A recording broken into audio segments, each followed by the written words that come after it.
Ассалаумағалейкум, құрметті оқырмандар, ұстаздар, оқушылар. Бүгін біз Мадок School, яғни ағайлар мен Мадок ағай, ютубқа жаңа рубрика бастаудамын. Қолдап саңыздар болады. Бұл рубрика, яғни нұсқа талдау, есептерін талдайтын боламыз. Бүгінгі таңда бізде осы болашақ скул қосымша білім беру зияткерлік мектебінің кітабы бар екен. Осының бізде математика бөлігінде 200 сұрақ бар. Сол 200 сұрақты біз талдап сіздерге түсіндіріп беретін боламын. Олай болса, біз бірінші есебінен бастаймыз. Бірінші есебінде бізде бірінші вариантында дәулеттің 500 теңге ақшасы болды. Ол 230 теңгесіне дәптер мен қалам сатып алды. Дәулетте ақшасының қанша бөлігі қалды дейді. Қанша бөлігі қалды дейді. Бізде барлығы дәулетте 500 теңге болса, ол оның 230 теңгесіне бір заттар сатып алды. Яғни дәптер мен қалам сатып алды. Сонда ода қазір қалғаны 270 теңге. Бізде сұрақ не деп тұр? Қанша бөлігі қалды дейді. Яғни біз осы 270-ті бөлеміз, барлығы оң басына қанша теңге болды? Оң басына 500 теңге болды. Қалғанын барлығını бөле саламыз. Сол кезде бізде 27 бөлінген 50 дейтін бөлігі жауабы болады. Сонда біздің есебіміздің жауабы ол бізде Б нұсқасында екен. Келесі кезекте бізді екінші есеп. Мектеп кітапханасына әкелінген оқулық 2 апта ішіне таратылды. Бірінші аптада барлық кітаптың 33%, екінші аптада қалған 268 кітап таратылды.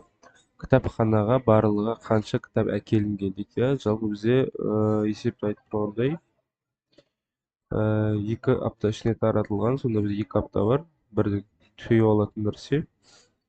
Бірінші аптада барлық кітаптың 33%-ы кеткен. Сонда ал екінші аптада қалған 268 кітап. Сонда біз бірінші 100-ден 33 азайтамыз.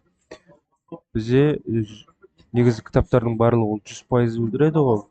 Ал біз бірінші аптада ол 33% таратылды дегеннен кейін ол бізде 100-бен 33-ті азайтып жібереміз. Сонда 67% болады.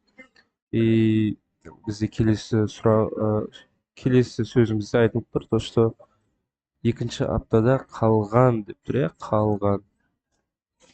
Сонда мына қалған 268 кітап таратылды дейді. Сонда 67%-ы ол бізде 268 кітапқа тең екенін білдіреді. Сонда осы жерде біз пропорция деген тақырып бар. Сода 100%-ын табу керек екенбіз. Міне осы x-ті табу керек екенбіз. Сонда бұл бізде x-тің астына кетеді. Онда x тең болады 67 бөлінген 268 көтілген 100. Ол бізде 67 мен мына екеуі қысқарады. Сонда менде мына жақта 4 қалады. 4 көтілген 100, ол менде 400. Сонда менде барлығы 400 кітап әкелінген екен. Ол бізде А нұсқасында тұр.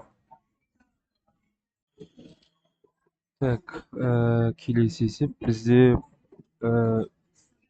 картадағы екі қаланың ара қашықтығы 16,2 километрге тең. Картадағы екі ауылдың ара қашықтығы 1,8 сантиметр болса, онда картаның масштабын табыңдар деген.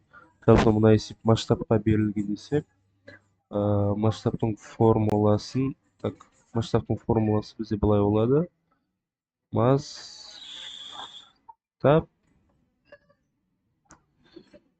бізде мына картадағы ұзындық болса, мына бізде жердегі ұзындықты қояды екенбіз осы формуласы бойынша. Сонда мына 1,8 сантиметр бөлінген 16,2 километрге. Бұл енді бұларды мен километрді сантиметрге айналдырам. Ол үшін мен 1,8 сантиметр бөлінген 16 километрімде менде 16,2 километрді мен көбейтемін 100-ге, ол метр. Содан кейін көбейтемін, қайттан 1 метрде ол 100 сантиметр бар, сонда қайттан 100 сантиметрге көбейтемін. Так, сонда мен сантиметр шығады. Сонда мұнда так 2,0, 2,0. Сонда 16. Мына жақта үтірімен ол менде 2-ні 3,0 жазам. Міне мына жақта 1, 2, 3, 4 деп біз жазады екенбіз. Келесі 162 мың сантиметр. И мына сантиметрдегі мына үтірді бүйтіп жылжытып жіберсек, бұл менде 1,620,000 деген сан шығады. Мына екеуі сантиметр болады. Сонда бұл екеуін біз не істейміз? Қысқартамыз.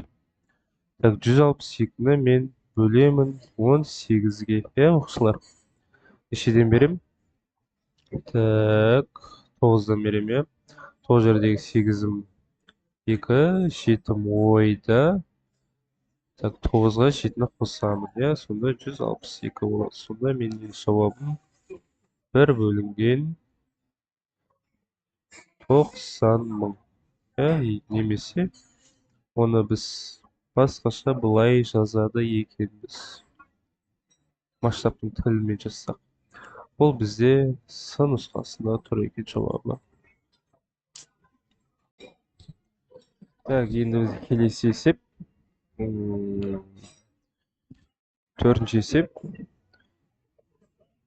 Бізді А айнымалы белгілі бір мәнге тең. И осы А дегеннің 9-ға көбейтіндісін табыңыз дейді. Сонда біз ең алдымен астында тұрған бөлімін шешіп алады екенбіз. Ең алдымен 3 қосылған 1 бөлінген 2 тең болады. Мына екі жаққа 2-ге келтіріп аламыз. Үсті 6 қосылған 1 болады. Өйткені 2-ге 3-ті өткенде 6, 1-ге 1-ті өткенде бізде 1 болады. Сонда бізде 7-тен 2 шығады. Келесі бізде екіншісі 2 қосылған 1 бөлінген 3 тең. Бөлімі 3-ге тең, ал алымы осы мына 2-ні 3-ге өтіп 6, қосам 1-ге тең 7 бөлінген 3. Келесі. Так, мен А тең болады 7 бөлінген 7 бөлінген 2-ге. Және қосылған 7 бөлінген 3-ге тең. 7 бізде, мына 7-нің астында бізде негізі 1 жатыр, ол жазылмайды, көрінбейді. Бірақ мына жерде біз соны жазып әдейі көрсетіп қоямыз.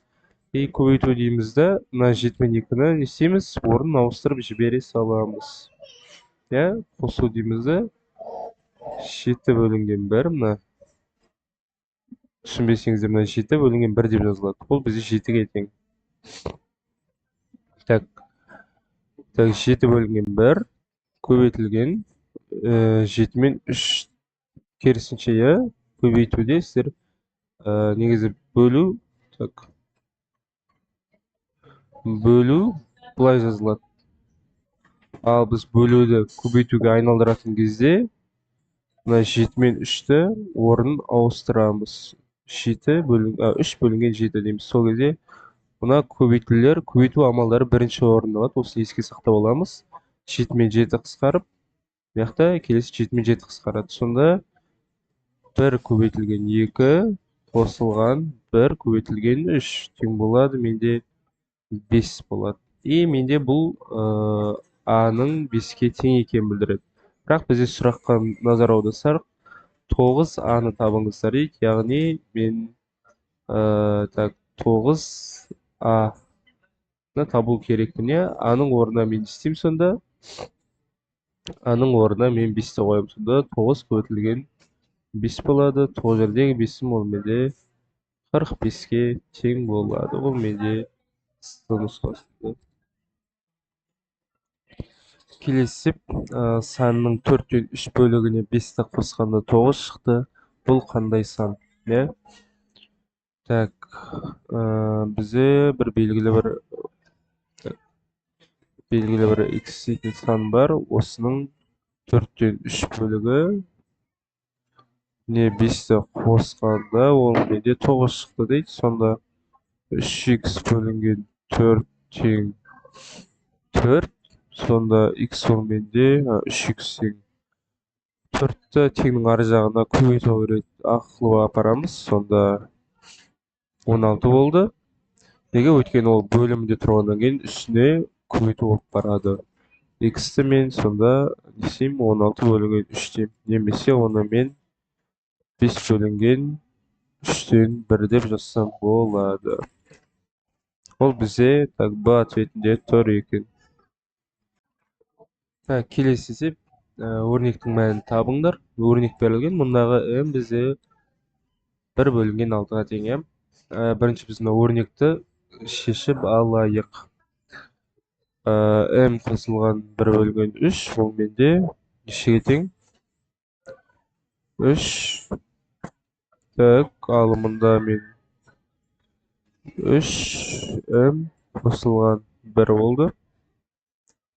Бөліміне өтетін болсақ. Так,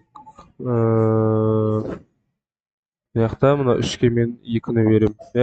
Сол кезде ортақ мәні болады. m азайтылған 6-ға тең болады. Бөлімінде 2-ге тең. Әрі қарай келесі бізде 3m қосылған 1 бөлінген 3. Бұл жерде мұна екеуінің орнынан ауыстырамын, өйткені ол бөлімінде тұр. Көбейтілген 2 бөлінген m азайтылған 6 деп жазады екенбіз. Сонда әрмен қарай бізде так, әрмен қарай мен істеймін. Әрмен қарай бұларды мен көбейтіп шығамын. 2-ге 6m қосылған 2 деймін. Бөлінген 3m азайтылған 18 деймін. Осыған барып енді мына m-бізді қоямыз. Сонда біздің келесі өрнегіміз қалай болады? 6 көбейтілген 1 бөлінген 6 қосылған 2 бөлінген 3 көбейтілген 1 бөлінген 6 азайтылған 18 тең болады. 6 мен 6 қысқарады, 3 мен 6 қысқарады, 2 қалады. Сонда менде алымында 1 қосылған 2 бөлінген 1 бөлінген 2 азайтылған 18. Алымында 3 қалса, бөліміне мен 2-ні беремін. Бөлімі менде минус 36 бөлінген 2-ге. Ойбай, дұрыс жазылмады. Мияқта 1 бар екен. 1-ді ұмытып кетіппін ғой. Келесінде менде 3 бөлінген минус 35 бөлінген 2. Сонда 3 бөлінген 1 көбейтілген 2. Мияқта бет жазып жіберейін мен. Көбейтілген жақшы ашылған минус 2 бөлінген 35. Сонда менде минус 6 бөлінген 35 жауап шығады. Ол менде минус 6 бөлінген 35-ті жауабында тұр екен. Келесі бізде шешінші есеп. Шешінші есеп істейміз. Жай өрнектерді есептеу. Ең алдымен біз оқушылар көбейтуді орындаймыз. Шақшаң ішіндегі амалдарды орындап аламыз бірінші. Шақшаң ішіндегілердің ішіндегісі көбейтулерді орындаймыз. Бірақ ең алдымен жақша берілген болса, жақшыларды орындап алу тиіспіз. Ең алдымен 2 көбейтілген 5,9'ya біртіндеп басып қойып жаза аламыз. 17,7 азайтылған, ол менде так 5,9 көбейтілген 2. Екі жердегі 9'ым 18, 8 жазам, бірім ойда, екі жердегі 5'ім 10, 10 бір ойдағы мен, түрді мен бір жылжытамын. Сонда 11,8 шешен жағым қосылған. 4,2 азайтылған. Так, 3'тен 3 бөлінген 5, ол менде 0,6-ға тең. Мына жерде 0,6 азайтылған 3,6-ға, ол менде минус 3-ке тең болады. Жақсы жабылған. Қайтадан жақсы жабылған. Azaltılan 7,6 тең. Так, келесі. Мына амалды азайтамыз, иә, 17,7-ден 11,8 азайтамыз. Так. Мына жаққа жазайын, 17,7 азайтылған 11,8. Так, 17 азайтылған 8, ол менде нешеге тең? Ол менде 9-ға тең, иә. 7 6-ға айналады. 6 азайтылған 1, ол менде 5-ке тең. 1 азайтылған 1, нөлге тең. Түрді қоямыз. 5,9 қосылған. Минус пен минус менде плюске айналып кетеді. 4,2-ге 3-ті қосқанда 7,2 шығар. Осы 7,2-ден 7,6-ны азайтамын, иә. Маған енді келесіде маған тиімдісі мына 7,2 мен 7,6-ны азайтқан тиімдірек болып тұр. 5,9-ды азайтам, мына екеуін. Ой, азайту минус. Так, 0,4 болады. Неге минус? Өйткені мына 7,6-ның таңбасы минус деген сан қоямыз. Неге? Өйткені 7,6 ол үлкен, чем 7,2-ге қарағанда, иә. Енді осы екеуін азайтатын болсақ, менде 5,5 дейтін жауап шығады, иә. Ол менде Б бағанында тұр екен. Так, келесі бізде 8-ші есеп. Координаталық түзуде М, Н, P нүктелері белгіленген дұрыс тұжырымдаманы табыңыз дейді. Так. Мынау бізде координаталық түзу 0. Мына жақтағы 0-ден сол жақтағының бәрі минус таңбалары, ал мына жақтың бәрі оң таңбалы, иә. Аны көрейік. П және Н нүктелерінің координаталары оң сандар болып табылады. Мынау дұрыс. Так, М нүктесінің координатасы П нүктесінің координатасынан кем дейді. Координатасынан кем. Бұл да дұрыс. Бізге бұрысын тап деп тұр. Бізге дұрысын емес, бұрысын тап деп тұр. Осыны ескерейік. N нүктесінің координатасы оң сан, дұрыс. M нүктесінің координатасы N нүктесінің координатасына артық. Бұл бұрыс, бұл дұрыс емес. Сонда жауап бізде Д болады екен. Так, келесі бізде 9-ші есеп. Так, 2n 5n интервалында неше натурал сан бар? N натурал сан. Біз көріп тұрғанымыздай бұл бізде жабық жұқша. Бұл менде интервалымыз жабық жұқшамен берілген. Сонда бізде ол 2n мен 5n-ді ішіне кіреді дегенді білдіреді. Боялған деген сияқты ғой іші. Так, бізде общий, егер мен былай алатын болсақ, мына есепті n-ді егер мен 1-ге тең дейтін болсам, мына ішінде 2, 5 дейтін интервал жазылатын еді, сонда бізде оның ішінде 2, 3, 4, 5 дейтін сандар бар дегенді білдіреді, тек осы сандар бар екенін білдіретін. Оның ішінде бізде 1, 2, 3, 4 сан бар, ішінде 4 сан тұр. Так. Ішінде менде 4 сандар, сонда не істеймін, мына есептің жауабын мен бұл қалай жазар едім? 5n азайтылған 2n қосылған 3 деймін, ой, 1 деймін. Яғни ол менде 3n қосылған 1 болады. Иә, осы жауабы біздің есебіміздің осындай болады екен. Ол менде с нұсқасында тұр екен, иә. Көріп тұрғандарыңдай, мына жерге 1 қойсақ n-нің орнына, ол менде 3 қосылған 1. Яғни мына ішіндегі санға, мынаның ішінде неше сан бар? 4 сан бар ғой. Соның ішінде санға тең болып тұр. Сонда біздің жауабымыз осылай болады. Так, келесі есеп менде -5 9 теңсіздігіндегі жұлдызшаның орнына -45 5 9 57 сандарының қайсысын қойғанда тура теңсіздік шығады дейді. Так, ну енді бұны жай қойып шығамыз, болды. 40 -42 болса мына тең келе ма? Мына так 9 -42 қояйық. Тура ма?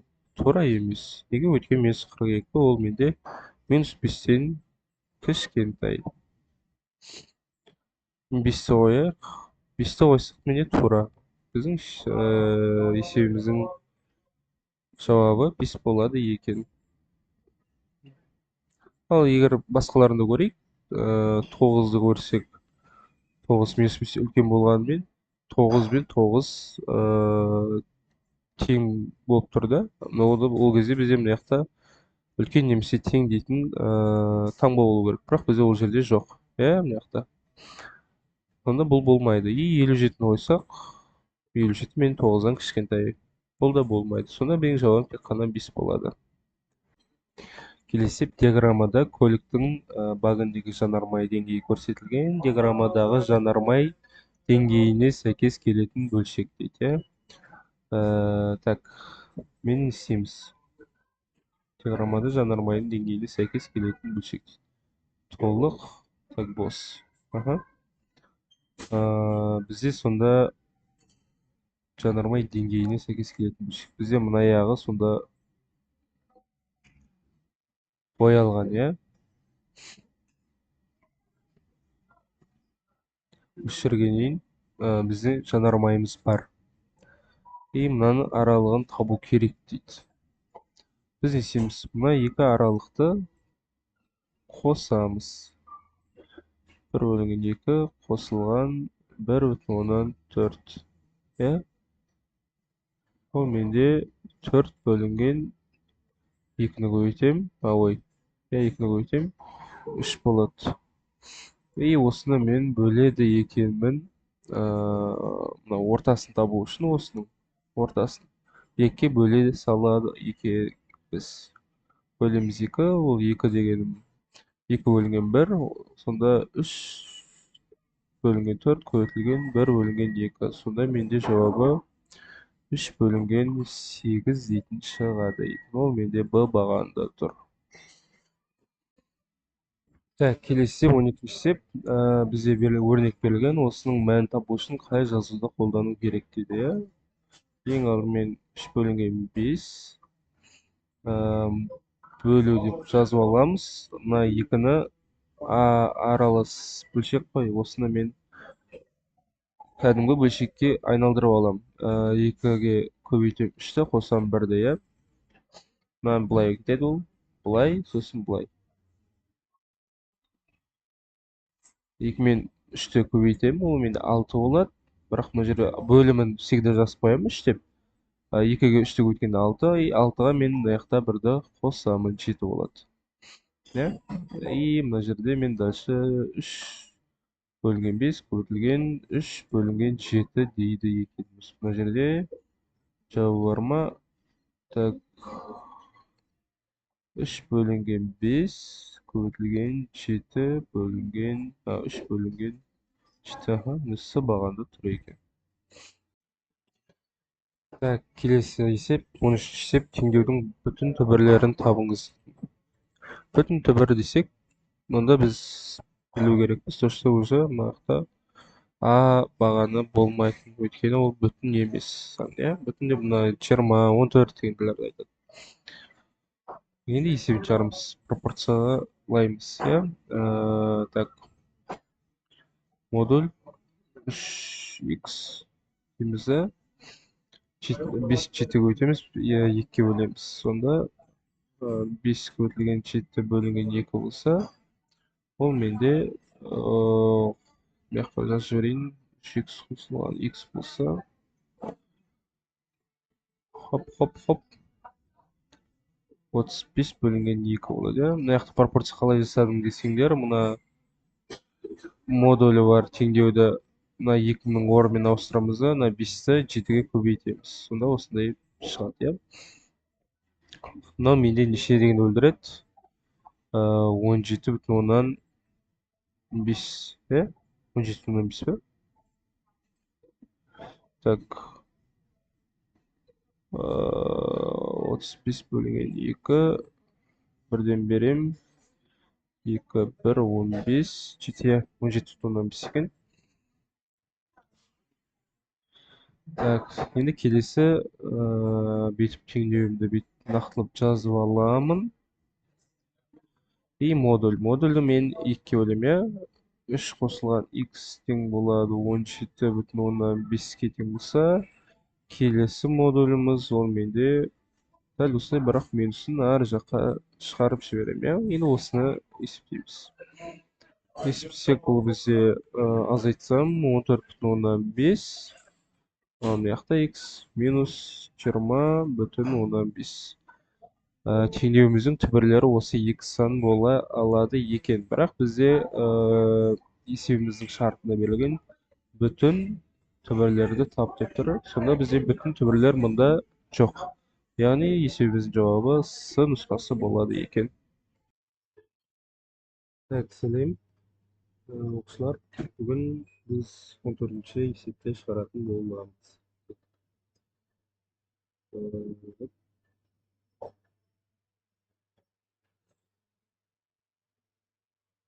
Так, ең алдымен 14-ші есепті біз не дейді? Алым бөлім берілген, сондағы x-ның мәнін есептейді. Хорошо, так, x бөлімде мәлімет болса, мен бірінші алымын есептей аламын. 1 қосылған 2 бөлінген 3, бұл былай дейді. Бірге ортақ бөлім берем. Ортақ бөлім 3 болады, 1-ді 3-ке бөлем, 3 қосылған 2, бұл менде 5 бөлінген 3-ше. Алма шықпейін бөлімін есептейміз. 2 қосылған 2 бөлінген 3 қосылған 1 бөлінген 2. Так, ең алдымен мына астындағысына ортақ бөлім берем, 3-ке 2 бөлем. Сонда 2 қосылған 2 бөлінген ортақ бөлім 2 болса, 2 3-ті бөлінген 6, 6-ға мен 6 қосылған неше 1 болады, 7 болады. И әрмен қарай ол менде 2 қосылған 2 бөлінген 1 көбейтілген. Істейді, 7-тен 2 ғой. 7-тен 2-ні мен көбейтуге айналдырған кезде 2 3-тен шығып 7 астына шықты. Сол менде 2 қосылған 4 бөлінген 7 шығады. Сонда менде не болады? Ортақ бөлім 7, 14, 18 болады. 14 шығады, 14-ке мен 4 болсын, 18 болады. Келесі онда енді менде 2 мән табылды. Енді мен тек қана x-ның мәнін таба салсам болғаны. 5 бөлінген 3 көбейтілген деймін. Өйткені мына бөлімдегі сан, мына тұрған сан, оның мен орындарын ауыстырып есептесем болады. Сонда неше шығады? 7-дегі 35, ал 3-ке 18 көбейткенде 30, 3-дегі 8 24, сонда 54 болады. Сонда 35 бөлінген 54 жауап көрдіңіз бе? Көріп сол менен д нұсқасында тұр екен. Келесі оқушылар 15-ші есеп жай есептеңіз деп берілген. Аралас бөлшектер берілген. Аралас бөлшекті ондық бөлшекке айналдыру үшін біз мына бөлшекті 8-ге көбейтіп, алдына тұрған санды 8-ге көбейтіп, кейін бірге қосамыз, алымын ауысамыз. Яғни айтқанда, бұл есеп қалай жасалады? 8 бөлімі тұрады. бірді 8-ге көбейтем және қосам мына алымындағы 1-ге көбейтілген 5 азайтылған жаңағыны бөлім жазылады 3 пен 4 көбейтіледі және қосылады 3-ге бөлінген дейді 1,125-ті мен бүйтіп жазсам болады және мұны бірден қысқартып жіберейік 25-ті 100-ден қысқартқанда ол менде неше 100-ді 25-ке бөлгенге тең иә 4-ке тең осында 4-тен 1 болады иә келесі көбейтілген 5-тен 24 и бұл аралас бөлшекті бірден қорытсақ жай бөлшекке 1-ді 4-ке көбейтем қоссам 1-ге иә яғни былай болады 1 көбейтілген 4 қосылған 1 келесі 9 бөлінген 8 көбейтілген 5 азайтылған 12 қосылған 3 менде 15 бөлінген 4 келесі менде бөлуде тұр бөлуді көбейтуге айналдырамын яғни орындарын ауыстырамын иә 4 көбейту деймін да бөлімінде тұрған 4-ті жоғары алымына ал астында 5 ол менде үстінде тұрған я алымда тұрған 5 бөлімге кетеді және көбейтілген мына жердегі 5 бөлінген 24-ке қысқартамын 5 пен 5 қысқарады 4 пен 4 қысқарады болды келесі 9 бөлінген 8 бөлінген 5 оны 45-ке тең жіберейін азайтылған 15 бөлінген 24 ортақ бөлім берем 8-ді 3-ке көбейтемін 24 болады 5-ті 3-ке көбейтемін иә сонда 120 135 болады екен 135 азайтылған 15 яғни 120 бөлінген 24 оны қысқаратын болса 120-ны 24-ке бөлсек ол менде 5 шығады жауап менде А нұсқасында тұр екен келесі есеп оқушылар 10 есеп 6 секунд сайын краннан 3 тамшы су тамады осындай 6000 тамшы 3000 мл болатын ыдысты толтырса жарты тәулікте краннан қанша литр су ағады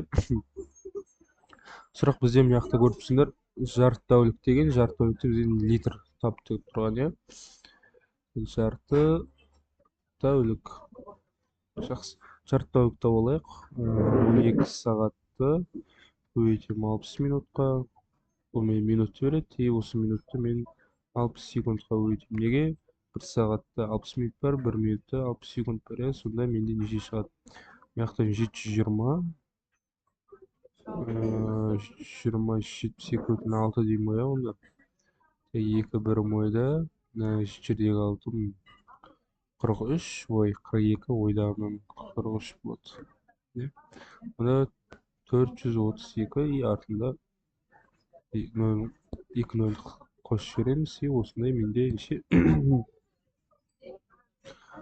секунд шығады дұрыс қой иә дұрыс енді осы секунд берілді таптық енді бізге не дейді осындай 6000 тамшы 300 мл мен бүйтем енді маған осы неше тамшы болғанын табу керек менде бірақ 6 секунд 3 тамшы болатын берілген и маған мына жақта пропорцияға қоямыз мына x та болу керек та бұл екеуі жоғары көтеріледі пропорция тақырыбы бойынша сонда x тең 3 көбейтілген 43200 бөлінген 6-ға 3 пен 6 қысқартқан 2 и мына жерде 2-ден берем так 1-ден берем потом 6-дан берем 21600 шығады осынша тамшы су аққан екен енді 6000 тамшыда менде 300 мл болса тамшы мына жерде 21600 тамшы менде неше миллилитр болатын есептеймін енді бұл да қайтадан пропорцияға келеді бұл екеуі астына кетеді сонда x менде тең болады так 6000 бөлінген мына жақта 300 көбейтілген 21.600-ға 2 нөл шегертемін. Мына жақта 1 нөлді шегеріп тастаймын.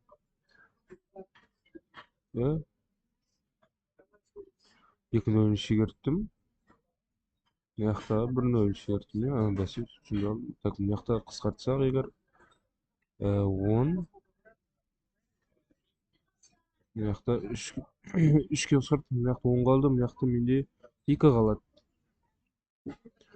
Сонда мына жақта 216 мың болса, мына жақта 2160 болса, мына жақта бөлінген 2 болады. И болсын бөліп жіберіп 1 мыңда, так, 0,80 тамшы ағады екен. Ой, миллилитр болады екен. Бұл менде 1080 миллилитр болады. Бұл менде 1 литр 80 миллилитр ғой.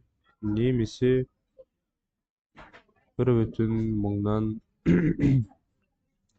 неше еді?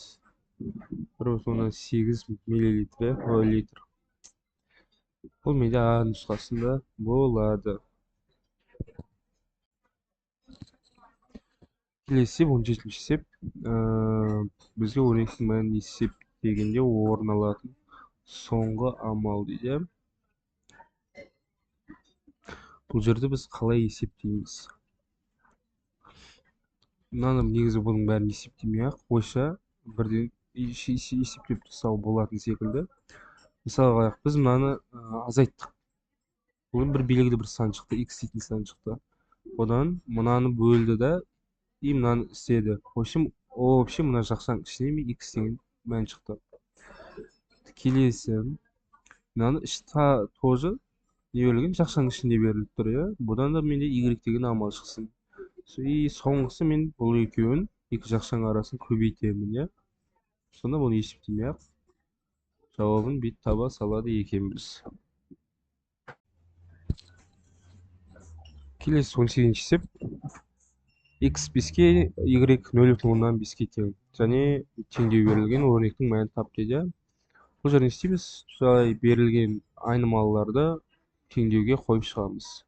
Сонда 5-тің квадраты азайтылған 2 көбейтілген 5 көбейтілген 0,5 қосылған y 0,5-тің квадраты.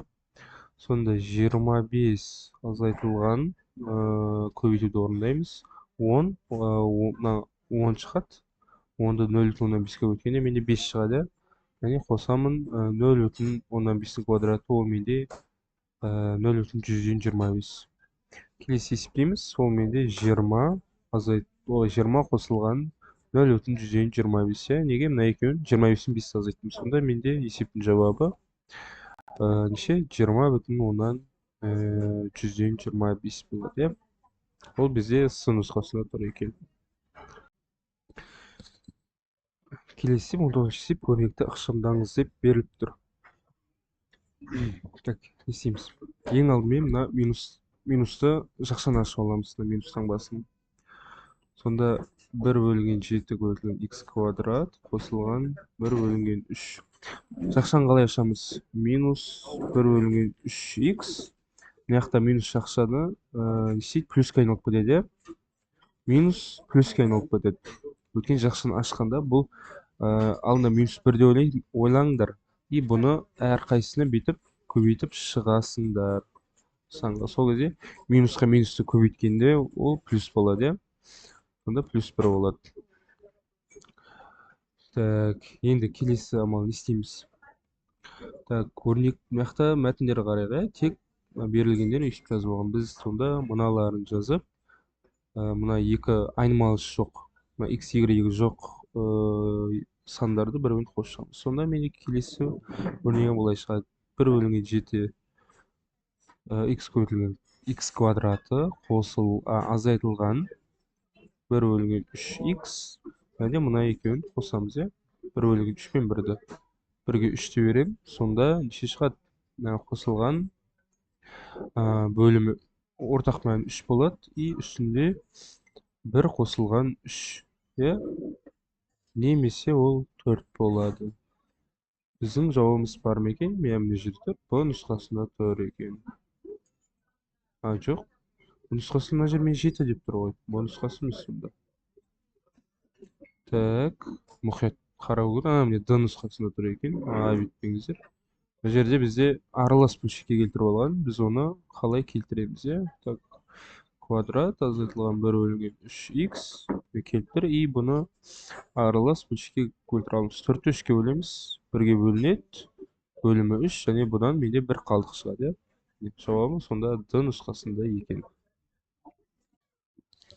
Келесі 20-шы А және Б сандарының айырмасының олардың қосындысына бөліндісін өрнекпен жазыңыздар. Бұны асықпай жазамыз. А және Б сандарының айырмасы. Яғни бізде А мен Б-ны азайтып тұр, иә? Және олардың қосындысына, олардың қосындысы тұр. Қосындысына бөліндісін өрнекпен жазыңдар. Сонда не былай болады? Айырмасының олардың қосындысына, яғни А мен Б-ның қосындысына бөліндісін өрнекпен жазыңдар дейді. Жауап менде А азайтылған Б бөлінген, мына көйту бірден кетіп қалады. Мына екеуі дұрыс емес. Неге Б азайтылған едік қой? Бірақ бізде сұрағында А және Б сандарының айырымы деп тұр. Так, енді мына екеуінің біреуі қалады. Мына жерде сонда тек осы. С менде мына минуспен берілген. Болды алмайды. Т нұсқасы болады сонда. Келесі теңдеудің түбірлерінің бөліндісін табыңыз дейді. Не істейміз? Х мына бері азайтып жіберейік. 16 минус. Тең ана 16-дан жақлақ жүреміз. Модулдің ішінде Х. Бұл менде неше? 16 бөлінген 16. Бұл менде 1. Модульдің ішіндегі 1, теңдеудің түбірлерінің бөліндісін табыңыз дейді. Біздің теңдеуіміздің түбірі жалпы модуль 1 болса, және модульдің ішінде ол келесі минус 1-ге тең болады. Модульдің қасиеті осы. И осы теңдеудің түбірлері аталады. Осының бөліндісі.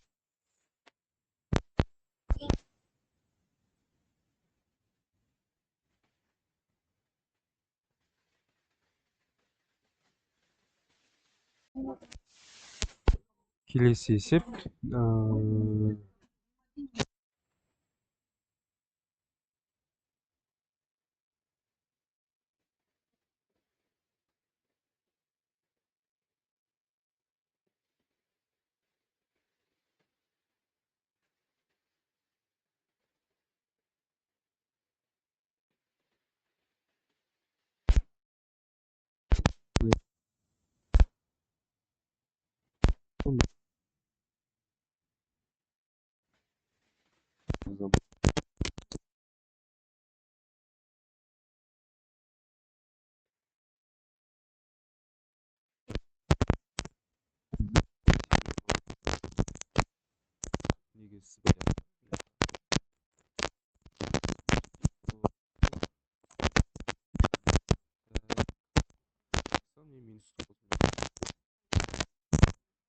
ол менде неше? Жай доңғалақ.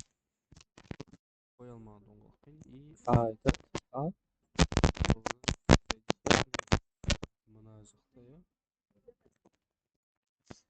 Мына жағында жатыр.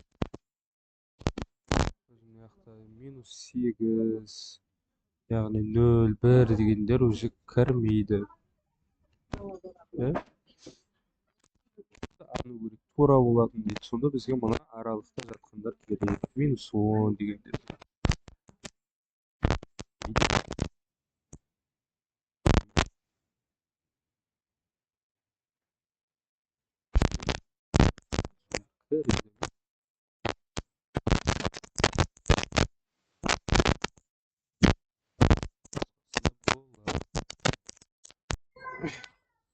Келесі есеп бізде 23 есеп.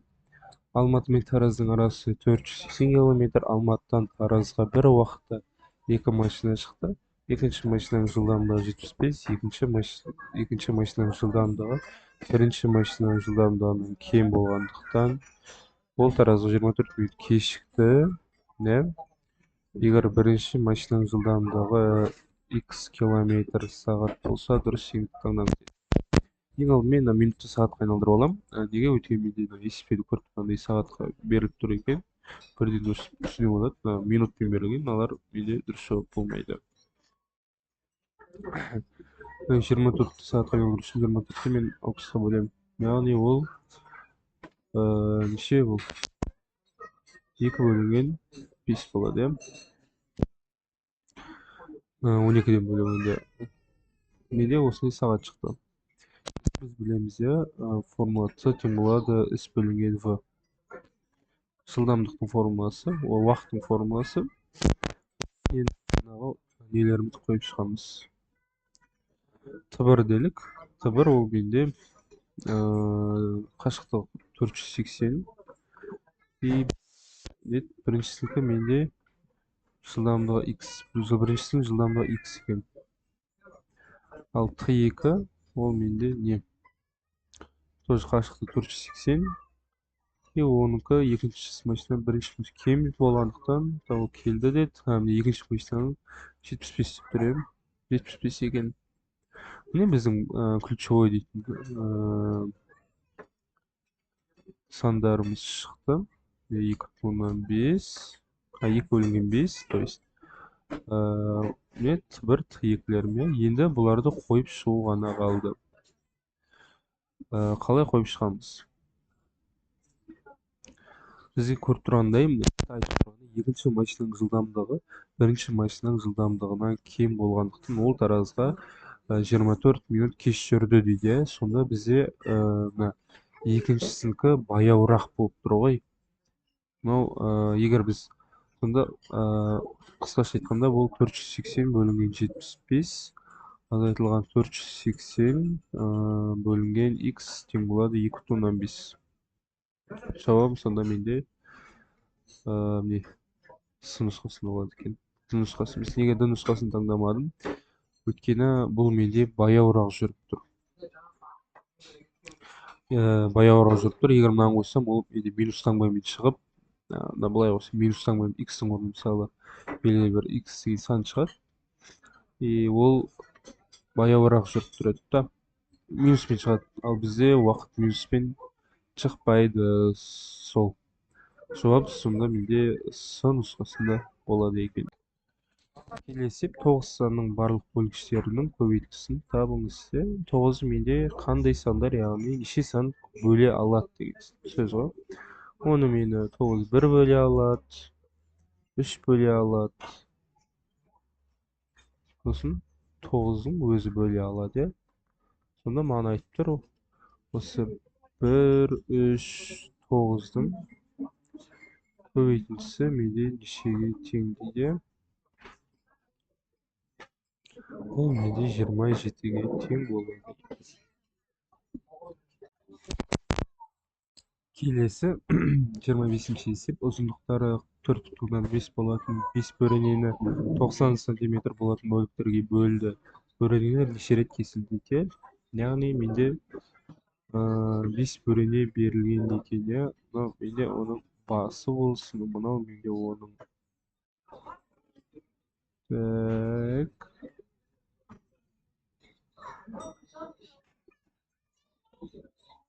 Типі осындай бөрене ғой. И осы бөрене менде 5 екен, мен аны бүйтіп істей аламын екен. Ладно. Ну, типі түсіндері 3, 4, 5, иә? Мияқта да осындай. И мияққа бүйтіп кетіп қалады.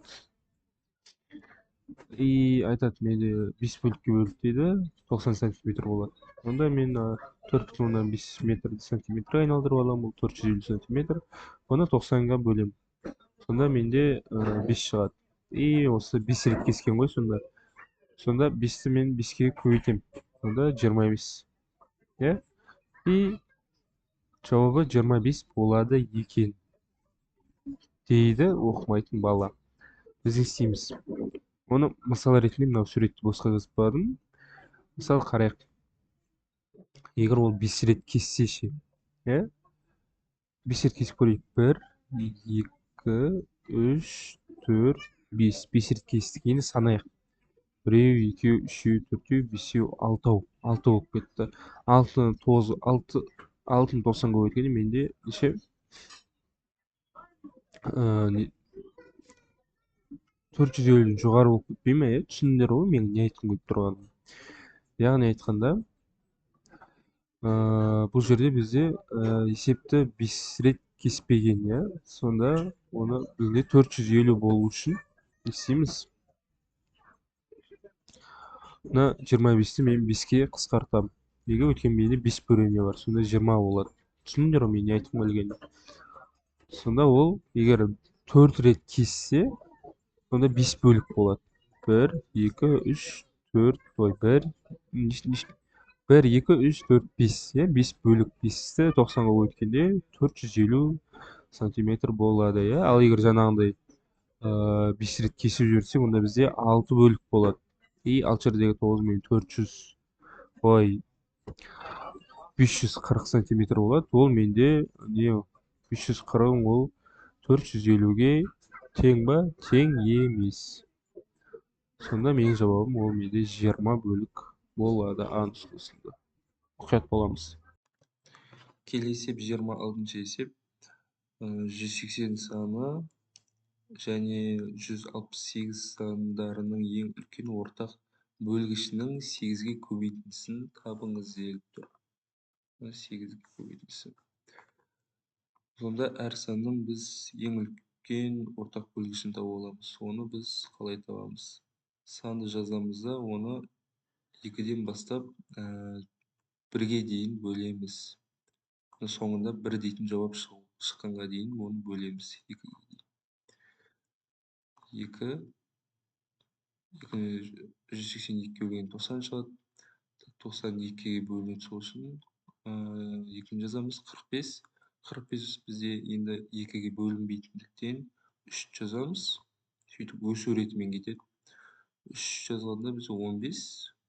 15 бізде қайтып 3-ге бөлінеді. Ол менде 5. 5-ті біз 5-ке бөлеміз, сосын 1 қалады. Ең үлкен ортақ бөлгішті біз осылай табамыз. Және келесі 168-ді табатын болайық. Оны біз 2-ге бөлеміз. 84 қайтадан 2-ге бөлеміз. 42 қайтадан. Бұл бізде 21. 21-ді біз 3-ке бөлеміз. 7 бөлінген 7 1 болады. И енді біз оның ортақ бөлгішін табу үшін бізде мына жерде қанша бірдей сан бар екенін айту керек, табу керек. Мына жақта менде 2 1 2 бар, 2 2 бар. Мына жаққа 2 деп жазамын. Тағы 2 бар. 2 санда. Көбейтілген деймін да, 2 деймін. Так, 3 бар менде. 3 бар. Көбейтілген 3 деймін. Енді мына жақта 3 1 3 5 2 7 дейтіндер олар жоқ. Парный болу керек. Және мына жақта 1 1 бар, оны жазудың қажеті жоқ. Бірақ жаза салайық. Сонда бізде бұл 4 12 дейтін жауап шығады екен. И біздің есебіміздің берілгенде 8-ге көбейтіндісі деп сұрап тұр екен. Сонда біз 12-ні көбейтеміз 8-ге. Бұл бізде 96-ға тең болады. Ол менде С жауабында тұр екен. Келесі 25-ші есеп. 3 велосипедші бірге алаңда айналып бастады. Егер бірінші велосипедші 4 минут, екіншісі велосипедші 6 минут, үшіншісі 8 минутта бір айналым жасайтын болса, үшеуі бірге қанша минут сайын кездесіп отырады дейді. Сонда бір определенный бір минутта үшеуі бірге кездесіп тұрады екен. Мысалы бір мынау алаң делік. Мына жақта бір велосипедші, екіншісі, үшіншісі тұр. И осы үшеуі жүруі, бір круг жасауы әртүрлі минутта. И осылар қандай уақытта бірдей айналым жасайды деп тұр. Сонда бізде неше бар? Бізде қандай сандар бар? 4, 6, 8 сандары бар. Сонда біз осылардың ең кіші ортақ еселігін таба аламыз ғой. Яғни бұда біз 8-ден бастаймыз. В общем айтқанда ең кішкентай бір сан, который бәріне бөліне беретін. И бізде ең үлкені ол 8 саны. 8 бізде 6-ға бөлінбейді. Келесі 8-ді 2-ге көбейтеміз. Ол менде 16. 16 4-ке бөлінеді, бірақ 6-ға бөлінбейді. Онда 16 болмайды. 8 де болмайды, 16 да болмайды. Так, 8-ді енді 4-ке көбейтемін. 8 жердегі 4-ім ол менде 24-ке тең. 24 8-ге бөлінеді. Потом 6-ға да бөлінеді. 4-ке де бөлінеді 2. Сонда бізде мына 3 велосипедші 24 минут сайын бірге кездесіп отырады. Есеп түсінікті деп ойлаймын. 28-ші есеп. Өрнек берілген. Осы өрнектегі бөлшегін пайызбен өрнектеңіз дейді. Сонда не істейміз? Мына жерде полностью жазып 2,4 а-ның кубы қосылған 3,6 а-ның кубы көбейтілген b-ның квадратына. И мына а-ның кубы жақша ішінде 5,1 b квадрат қосылған 4,9 b квадрат жақша ішінде. Бұл жерде мына b-ларды, сосын жақшаның ішіндегі айнымаларды алып тастаймыз. Яғни а мен b-ны алып тастаймыз. Сонда 2,4 2,4 жақша ішіндегі қосылған 3,6 және 5,1 қосылған 4,9 жақша ішінде. И бұлар көбейтіледі. Мына b квадрат көбейтілген а куб. Мына жерде а куб көбейтілген квадрат. Сонда мұның ішіндегілері қысқарып кетеді. Айнымалылар. Келесі. Енді өрнекті қосамыз. 6-ға 4 0, 1 ойда. 2-ге 1-ді қосып 3 болып, 3, 6,0 болады. Келесі тоже 0, 9-ға 1. И 1 ойдағымды 4-ке қоссам 5, 5, 10. Бұл бізде 6-тан 10 деген жауапты білдіреді. Бұны біз бөлшек түрінде жазатын болсақ, 10-дық бөлшекке 0,6 шығады.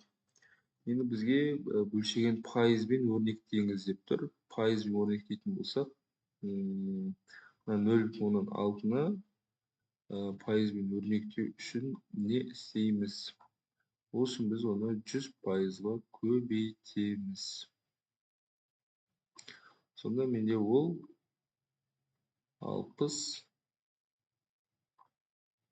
болады. 60%. Ол менде D нұсқасында тұр екен. Келесі 29-ші есеп. Тауардың бағасын 40% арзандатып, бір айдан кейін 20% қымбаттатты. Осыдан кейін тауардың бағасы 288 теңге болды. Тауардың бастапқы бағасы қандай дейді? Онда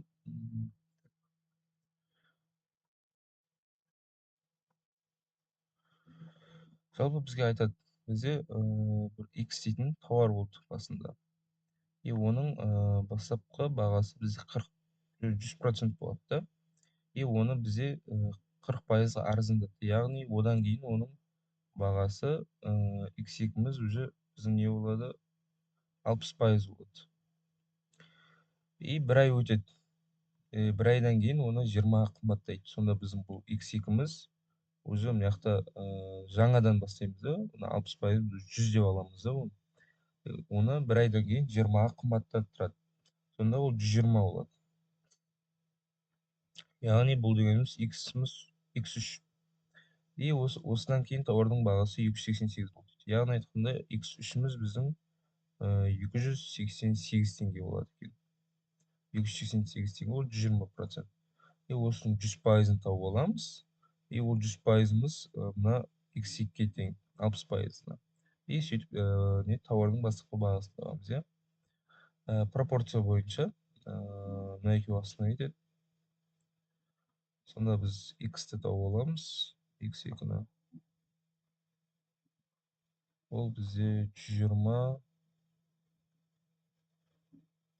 Так, 288 көтілген 100-ге. Бөлеміз. Так, 2-ден берем 5. 6. 6-ны 288-ге бөлеміз. Так, 4-тен берем 24. Сонда 48 шығады. 48-ді мен 5-ке көбейтем. Ол менде 240 шығады. 240. Так, менде сонда x2-м 240-қа тең болыпты.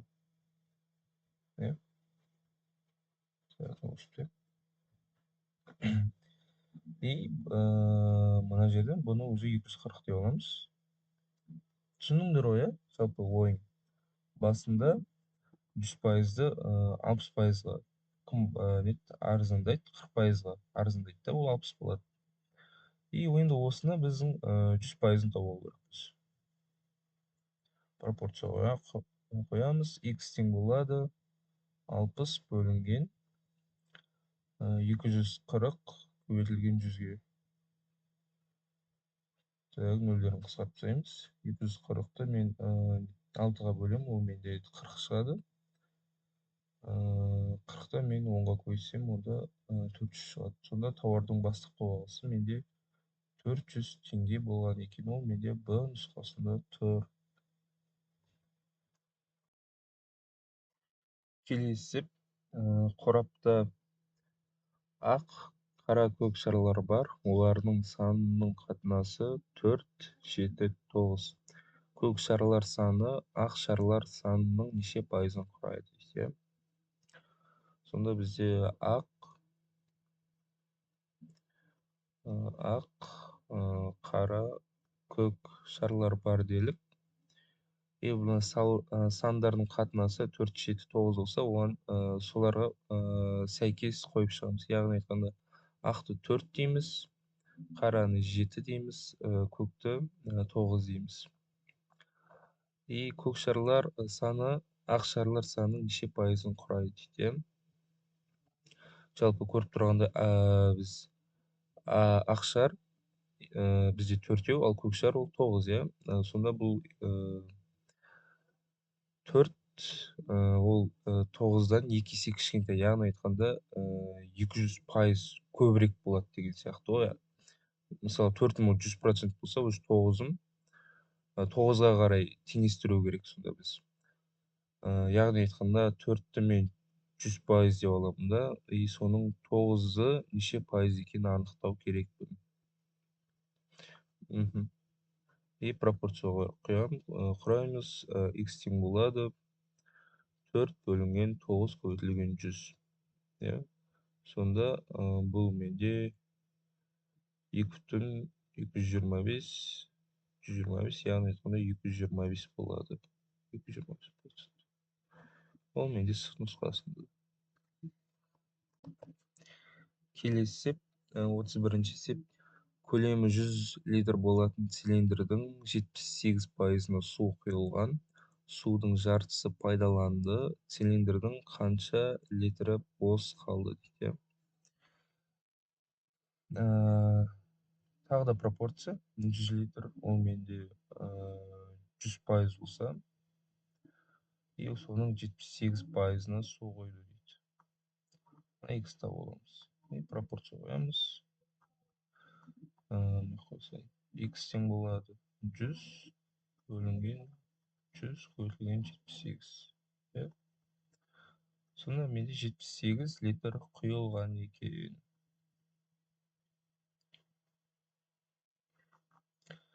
78 литр су құйылды. И мынаяқтан қанша литр бос қалды? Сонда 100-ден мен 78 азайтамын. Соны сөйтіп мен қанша литрі бос екен тауып аламын. Так, оның менде 10, 22, иә? 22 литр. 22 литр менде бос қалды. Маған айтады, судың жартысы пайдаланды дейді. Сонда 72-ні мен 2-ге бөлемін. Ол менде 39. Иә, 39. 39 литрдің жартысын қолданып, жартысын пайдаланбады. Сонда менде қанша литр бос қалды десе, онда 39 мен 22-ні көбейтемін. Қосам, то есть. Сол кезде менде 61 литр қалады. Сонда цилиндрдің 61 литрі бос қалады. Келесі 32-ші сеп, DEF тікбұрышында АС сәулесі жүргізілген. Ол тікбұрышты градустың өлшемдері 1/5 қатынасындай болатын екі бұрышқа бөледі, кіші бұрыштың шамасын таппайды. В общем, тікбұрышты, үшбұрышты біз қалай сызамыз? Тікбұрыш десе, онда бұл бізде осындай үшбұрыш. Мынауысы 90 градусқа тең болады. DEF. Ортасындағы мына Е дегеніміз оның ортасына түседі. Сәуле жүргізген дейді 1/5 қатынасы. Типі осындай болып түскен ғой. Мынау 5x, мынау кәдімгі x. Қосындысы 6x болады сонда. Кіші бұрышын шамасында. Мынаны біз табу керекпіз. В общем, x тапып тұр ғой. Не істейміз? Мына жері біз 90 градус екен белгілі. 90 градусты мен бөлемін общийны. Общий неше мынау? 6x қой. Бөлем 6x-қа. Менде x-ім неше екен табамын. 9-ды 6-ға бөлсем 1, 3-ім қалады. 15 болады. Сонда x-ім 15-ке тең екен. Сонда менде жауабым 15А болады екен. Келесі сеп, 33-ші сеп, берілген текше суретте көрсетілгендей қағаз бетінің төр көзінде орналасқан. Текшені стрелкамен көрсетілген бағытта қыры бойынша домалатады. Жұлдызша салынған төр көзге түскенде текшенің жоғарғы бетінде неше нүкте болады? Текшенің қарама-қарсы жақтарының қосындысы 7-ге тең. Яғни айтқанда біз мына текшені мына жұлдызшаға апару керекпіз. Оның бізден не сұрап тұр? Жоғарғы бетінде неше нүкте болады дейді. Қарама-қарсы қосындысы 7-ге тең. 1-дің қарама-қарсысы бізде ол 6, 2-ның қарама-қарсысы ол менде 5, 3-дің қарама-қарсысы ол менде 4. Кубик. Мен дұрыстап сызып алайын. Хоп. Хоп. Хоп. Хоп.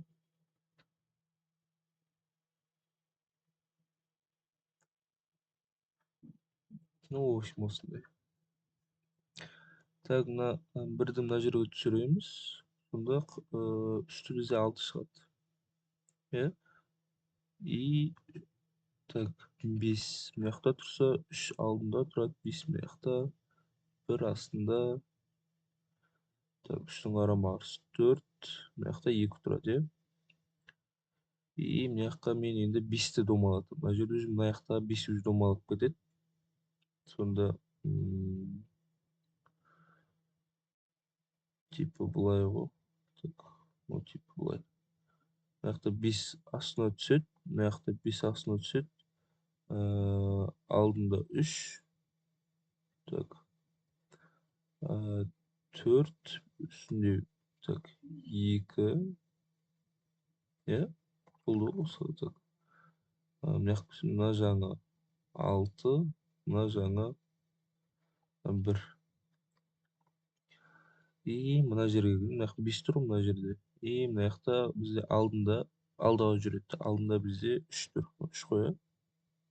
4, 3, иә 3. 3 түседі мында. Сонда 3-ті бізде 4 қой. Бұны жауабы С болады ғой.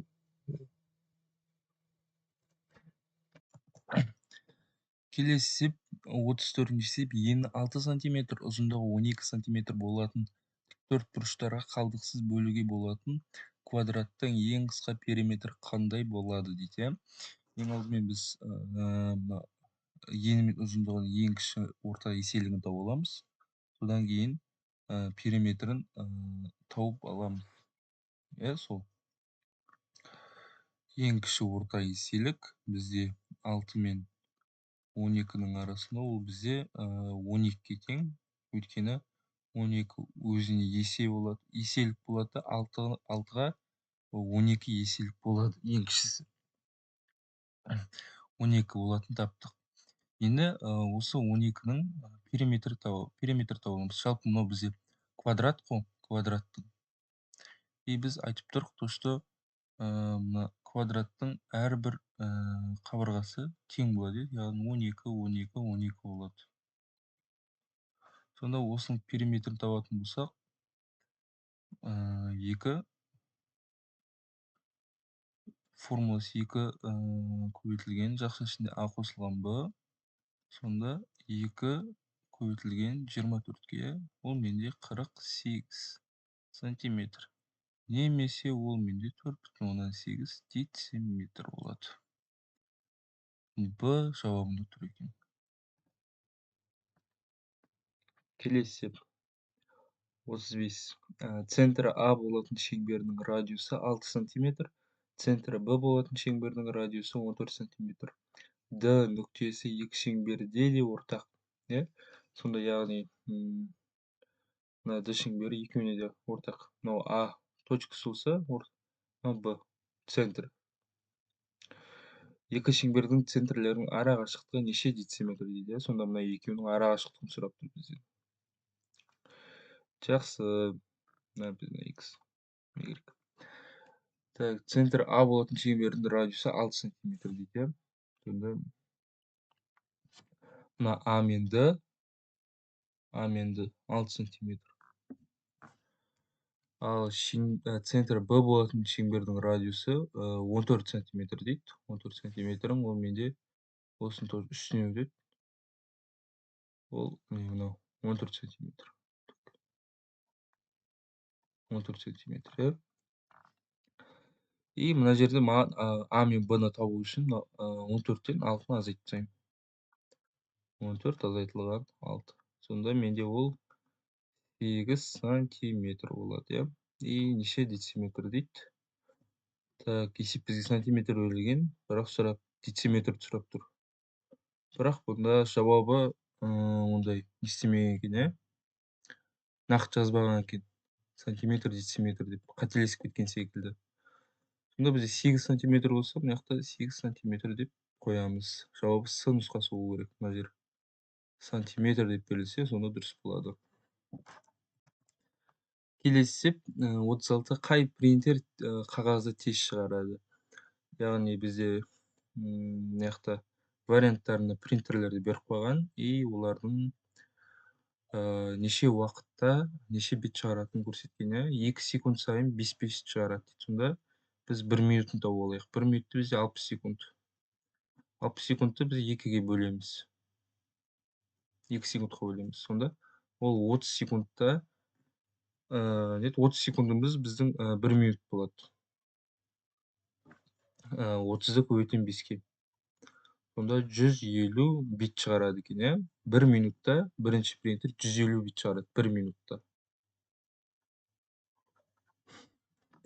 Келесі 1 минутта 30 бит шығарамын дейді. 30 бит 1 минутта. Келесі айтады 3 минутта 360 бит шығарамын дейді. Сонда ол 1 минутта, сонда 360-ты 3-ке бөлем. 360-ты 3-ке бөлем. Сонда ол менде 120 болады. 120 бит шығарады екен. 1 минутта. Келесі 7 секунд сайын 7 бит шығарады. Сонда ол 1 секунд сайын не істеп тұрған ғой, 1 бит шығарып тұр. Сонда 60 секундта 1 минутта 60 бит шығарады. 1 минутында сонда 60 бит шығарады. Так, 60 бит 1 минутта. Сонда менде қайсысы тез шығарады? Ол әрине біріншісі, иә, өйткені ол 150 бит шығарады. Иә, мынау 30 болса, мынау 120, мынау 60. Бұл бізде А нұсқасы, иә. Келесі 37-ші есеп, координаталық түзудегі Б және С сандары қарама-қарсы сандар. Иә, яғни айтқанда Б және С саны қарама-қарсы сандар. Сонда екеуі, біреу мына жағы минус, мына жағы плюс болып тұр ғой, оң сандар. А және Д сандарының модулі бойынша салыстырыңыз дейді. Модуль деген не екенін білеміз бе? Модуль дейтін жалпы модульдің ішіне тұрған әр сан оң сан болса, яғни айтқанда минус 2 болса, ол менде 2 болады. Иә? Модуль деген осы. Так, көрелік. Егер бұл қарама-қарсы болса, сонда мына ортасын біз 0 деп алсақ, мына жерді біз примерно 1 деп алайық, мынаны минус 1 деп алайық. Сонда бұл екеуі қарама-қарсы сандар. Маған айтады, мына келесі сандар бойынша салыстыр дейді. Мынау сонда примерно мынаны бүйтіп 2 делік, мынау примерно 3 болады. Координатысына қарап. Мынау сонда 4. Ал мынау менде минус 2, иә? Осыларды модульдің ішіне салып салыстырады екенбіз. А мен Д-ны. Модульдің ішіне минус 2, модульдің ішіндегі 4. Бұл екеуін салыстырсақ, қайсысы басымырақ болады? Әрине, 4 үлкенірек болады. Яғни айтқанда, модульдің ішіндегі А кіші модульдің ішіндегі Д-ға. Ол менде Б нұсқасында екен. Келесі 39-ші есеп. А және А, Б, С, Д нүктелері координаталық түзуде рет-ретімен орналасқан. А, Б, С, Д. А ол минус 5, А минус 5, және С ол 5. Нүктелерінің координаталары берілген. Егер А, Б тең минус, тең 1/4 Б, С-ға. Және де С-ды тең болады 3/2 Б, С-ға, иә? А және С нүктелерінің координаталық қарама-қарсы болса, онда Д нүктесінің координатасы қандай болады дейді. Еще бізде модульмен беріліп тұр ма? Так.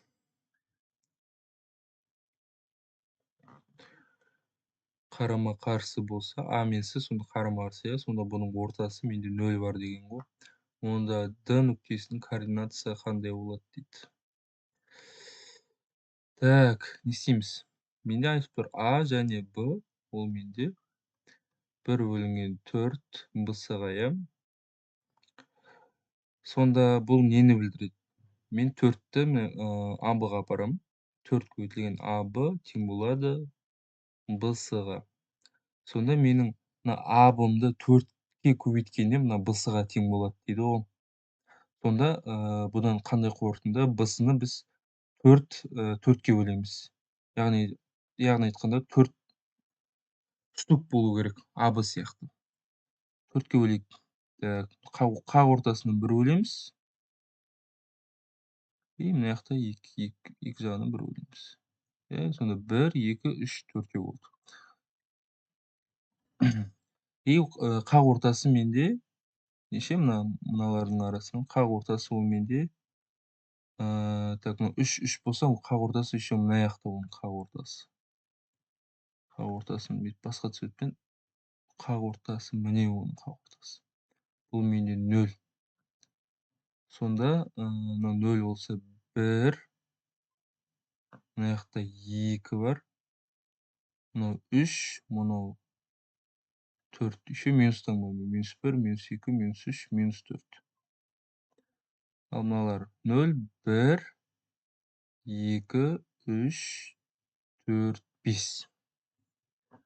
Міне, тауып алдық. Иә, сонда мына абыларымның арасы 2 сантиметрден, иә, яғни 2 координатлық нүктеден.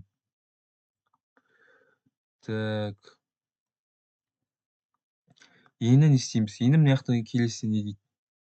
Ол менде айтады с-ды 3 бөлінген 2 бс-ға дейді, иә. Бұдан қандай қорытынды аламыз? Яғни айтқанда мына с-дымыз ол мына бс-ны 3 рет көбейтіп 2-ге бөлгенге тең. Немесе 2 с-ды бөлінген 3-ге тең бс-ға. Мына с-ны 2-ге көбейтіп, оны 3-ге бөлгенде ол менде бс-ға тең болады. Так, сонда ол қалай болады? Мына бс-мыз көріп тұрық қой. Арасы неше сантиметр? Так, 3 сосын 5 арасы 8 сантиметр. Сонда с-дым ол менде 3 бөлінген 2 көбейтілген 8. Қысқарады, 4 тең болады 12. Мына б мен с мен дымның арасы ол менде 12 сантиметр. Так, сызайық сонда. 1, 2, 3, 4, 5, 6, 7, 8, 9, 10, 11, мынамен 12 болады. Сонда 6, 7, 8, 9, 10, 11, 12, 13, 14, 15, 16, 17. Сонда біздің д нүктесінің координатасы қандай болады? Д нүктеміздің координатасы менде 17-ге тең. Жауабы с нұсқасы болады.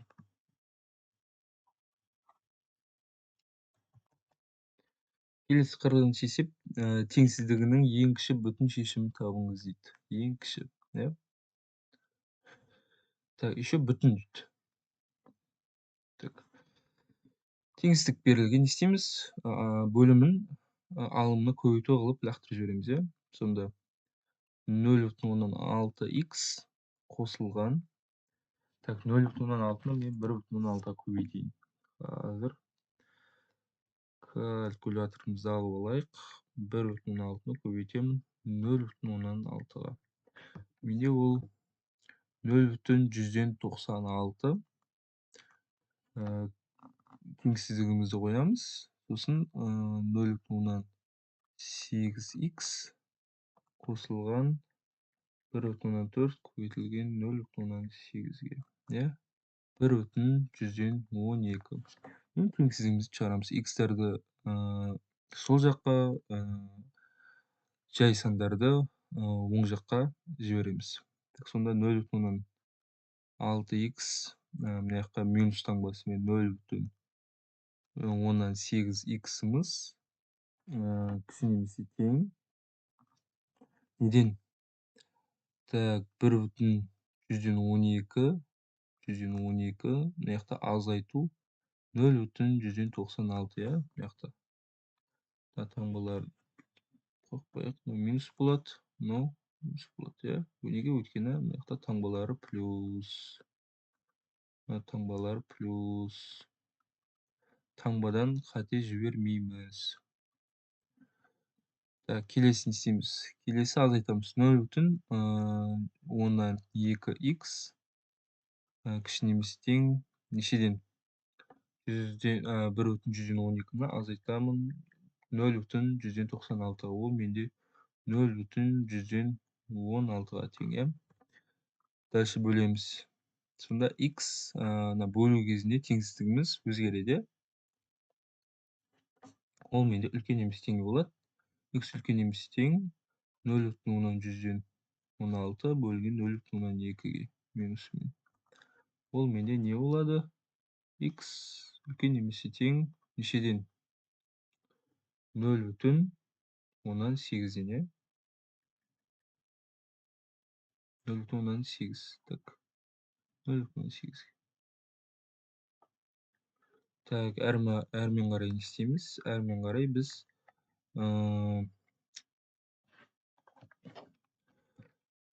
бізге теңсіздіктің несін тап деп тұр сұрақта. Теңсіздіктің ең кіші бүтін шешімін тауып деп тұр. Яғни айтқанда мындай түзу жазамыз. Бұл жерде бізде 0,8 бар дейді, иә. Сонда х-ымыз ол үлкен деп тұр. Яғни айтқанда х-ымыз біздің мына жақтарда жатыр. И жауабы ол бізде негізгі жауабы ол бізде 0,8-ден плюс шексіздікке дейін, иә. Бірақ бізде сұрағында ең кіші бүтін шешім тап деп тұр. Сонда мына 0,8-ден кейін бүтін қандай сан бар? Бүтін қандай сан бар, иә? Дұрыс айтасыңдар. Бүтін ол менде 1 бар. Иә, ішінде 1 жатады ғой. 1-ден кейін не бар? 2, 3, 4, 5, 6 кете береді шексіздікке дейін. Бірақ маған неге 1 таңдадым? Өйткені ең кіші бүтін шешімі. Ең кішісін тап деп тұр. Ең кішісі ол менде әрине 1. Сонда менің жауабым 40-та Б нұсқасы болады. Осымен біз ниш нұсқа талдауымыздың бірінші нұсқасын аяқтадық.